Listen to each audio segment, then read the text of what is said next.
Hi everyone, I am Iron. You can call me Honey. I think elementary school is a very important special time to make friends. What do you think? In a portfolio, I think about how to make friends and some ways to help keep your friendship. First, getting to know yourself. It is good to get to know yourself before making friends.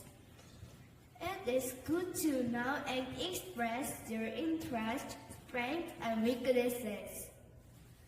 Loving and accepting yourself will be the first step in making friends. Second, find many kinds of interest. It's good to have many activities and interests to meet new friends.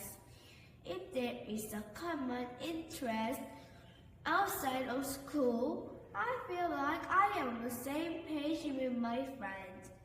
Third, positively. When I talk to my friends, I smile and think again from my friend's point of view.